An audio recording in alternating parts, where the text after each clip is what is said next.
Hello, I'm Sharon O, keefe. I'm the EAT project coordinator at Hempstead Junior School. I'm also one of the 3-year teachers handling the EAT project in our school, and we're partnered with Papillion in Belgium. So, Sharon, can you tell me a little bit about your school, perhaps? Yes, I can. We're a junior school. Our children are aged from 7 to 11. We had 4-year groups with 3 classes in each, so we've got 12 classes altogether. And we have about 360 children in our school. Is that a big school by UK standards? It is a big school by UK standards. Yeah, it sounds like it, doesn't it? Yeah. It definitely is, yeah. And it's a lovely setup, isn't it? We're in a nice. suburban area. We have lots of green around us. We have lots of green fields. It's a very pleasant school to come into, I have to say. Thank you very much. What have you done so far on the EAT project? We've done a lot.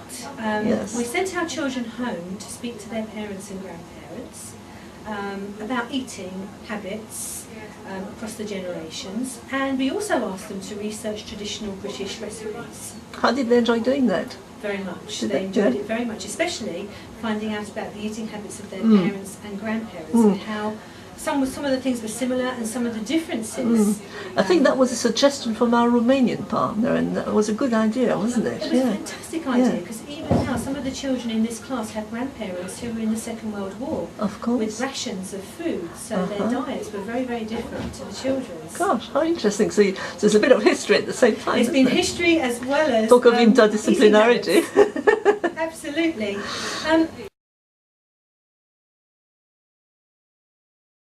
What we did then was the children came back to class with the information. We had a class discussion about eating habits across the generations and what all the children had found out, and then they recorded the work about their own family, the eating habits in their own family.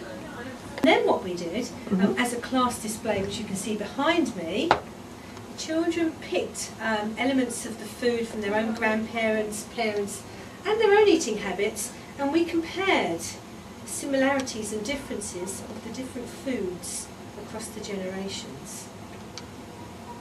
That's really good. It's very colourful display, it's lovely. Thank you. Yeah. The other thing the children did then was to write up the traditional British recipes. And they drew all the ingredients and used ICT to type up the recipes. Very good. They weren't in groups to do that, so that was another good thing, was doing group work. Group work.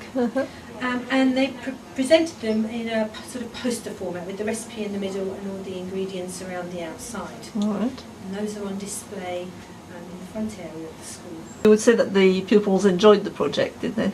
I would do. I mean, I'm going to tell you about more that we've done, because we've done so much. Right. We have today got all the work together. The children have written about themselves, about their life at home and school, and about the school itself. They've also researched a traditional cultural event, and we chose, being in England, we chose 5th of November, which is Bonfire Night or Guy Fawkes Night. So they researched that, and they've written poems which they're going to share with part of the school as well. Nice. So have they enjoyed it? Yes, I asked all the children yesterday. I asked them have they enjoyed it, and I think unanimously they have. All right, that's good. Things they enjoyed the most, they told me, was the work where they had to talk to their parents and grandparents. That's interesting, isn't it? Yeah. And the visits from the student nurses. Did they? They very much so. That came up. Well, we'll tell them that, because they'll... Looking after their teeth and the hygiene and the hand washing, they enjoyed those aspects very, very much. How did they like the germ session? They liked the germ session very much, yes. Yes, I got some information back that they'd done some very good research on germs too. They had. They'd all gone home and done some very good research. Some children had even done posters, yes. That's very good. Yeah. So the EAT t-shirts, because that's another thing we have at the school in England. We have everyone has an EAT t-shirt, including the t-shirts. We'll be using those when we do our school assembly.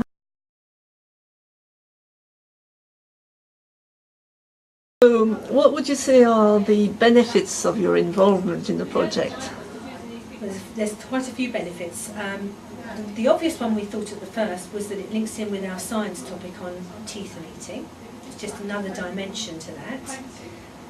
It's giving our children an awareness of another culture and another language.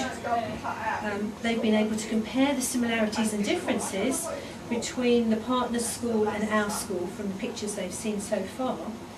And the other thing, which was unanticipated, I think, from my point of view, is that they are gaining knowledge and an increased awareness of our own cultures and traditions. That's very in terms good. of food and customs. Mm.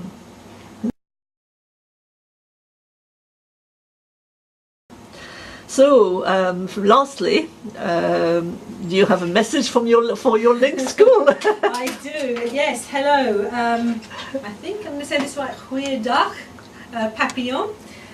We very much enjoyed our contact with you so far by email and blogs. We're sending work across to you, and we hope the children enjoy learning about the children here.